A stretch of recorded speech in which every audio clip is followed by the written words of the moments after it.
Buti na nga lang at naalala ko pa dahil sa sobrang tagal nga nito sa album ko, muntik ng amagin. Dahil nga malayo-layo ang ating lalakbayin kaya nga maaga akong umalis dahil nga nag-text na sa akin si Orido ATM. Kailangan ko nga pala guys pumunta sa Alwakra dahil kailangan ko nang i-release yung ATM ko ng Orido. Mga nagtataka nga pala bakit Orido, dito nga pala kami guys sumasahod. Dati nga daw sa QNB kami nasahod kaya lang medyo nadidelay daw yung salary pag inuhulog. Siyempre nga naman talaga pag bangko ay naabot minsan ng 1 hanggang 2 araw. Hindi nga katulad dito sa Orido Money na on time. Dahil nga dito sa Orido Money, saglit lang pagkasend ng sahod mo, marireceive mo na agad. Kaya pwede ka na agad makapag-withdraw pagkatapos ng trabaho mo at makapag-crave ng gusto mo. Uy! Crave ng pagkain ha, hindi yung crave ng ibang tao. Uy! Siyempre hindi naman mawawala yung i-picture dyan ng beautiful Doha, di ba? Kung makikita nyo naman talaga, napakaganda dito. Napakaganda na at napakalinis pa. Bukod pa dyan, mamamangha ka pa sa mga structure ng building nila dahil iba't ibang design na makikita mo dito. Masasabi mo nga talaga napakaliit na bansa pero napakayaman at napakaganda. Friendly nga din pala guys ang kalsada nila dito dahil may makikita ka dito mga bike lane. Kaya sa mahihilig magbike dyan na nasa Doha, alam nyo na kung gaano ka-safe magbike dito. Balik tanaw nga lang pala ulit tayo kung bakit ang tagal ko hindi na-i-upload to at na-i-edit. Actually kasi sa araw-araw din na dami ng ginagawa, minsan nakakalimutan ko. Siyempre sabi nga nila mas marami tayong priority araw-araw sa buhay kaya mas kailangan natin unahin yun. Bukod pa dyan dahil nga ibang oras namin ngayong Ramadan time kaya mahirap. Nandito na nga ako sa city na nagtataasan ng mga building. Dito nyo nga makikita na malapitan kung gaano kaganda yung mga structure nila dito. Napakapulido pa, kala mo ba yung mga pininta lang at mga drawing na nasa dingding? Pero ang totoo niyan is totoong structure talaga sila pero mukha lang hindi.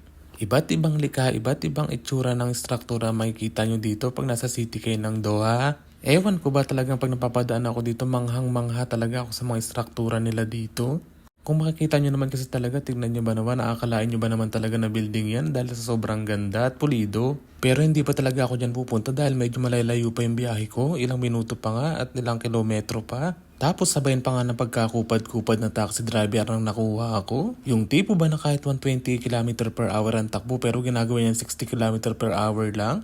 At ang nakakainis pa nga doon dahil nga siguro kaya binabagalan niya dahil gumagamit ng cellphone. Hindi ko nga alam kung talagang sinasadya niya lang bagalan para mas malaki-laki ang bayaran ko sa taxi pagbaba ko. Halos naghahabol pa naman ako ng oras dahil ilang oras nga lang bukas ang Orido Money tapos malayo-layo pa. Limitado lang kasi ang oras na bukas sila guys mula 9 AM hanggang alas 2 ng hapon. Tapos syempre pagdating mo doon pipila ka, hindi naman expected doon na ikaw yung mauuna. Ito kasi yung first time na biyahe ako mag-isa at napakalayo. Sabi nga ng mga kasama ko, pahiramin na lang nila ako ng Metro card pero sabi ko wag na. Medyo natatakot nga din kasi ako gumamit ng Metro dahil nga bago lang ako kaya hindi ko pa gamay. Dito kasi sa taxi kahit papano nagamit sila ng Google Maps kaya talagang ibababa ka nila eksakto sa lugar.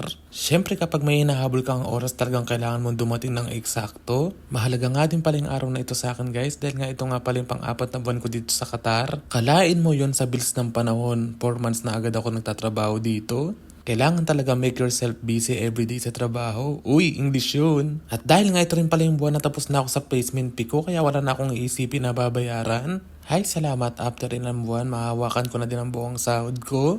Uy, aminin nyo yan ha sa mga OFW na kinakaltasan dyan ng placement fee. Nakakamiss talagang sumahod ng buo. Iba pa rin kasi sa pakaramdam pag nahawakan mo ng buo yung sahod mo kaysa sa kinakaltasan ka monthly. Sa sobrang layo pa nga ng binayahe ko maya-maya na nga ay dumating na ako dito sa Orido Money. Syempre as expected marami nga talaga nakapilat naghihintay. No pa nga ang gagawin natin so kailangan din talaga natin maghintay at magtiis dito. Sanay naman tayo maghintay yung tipong minsan wala naman dumarating. Uy! Hugot yun! Sobrang paghintay ko nga dumating na siya.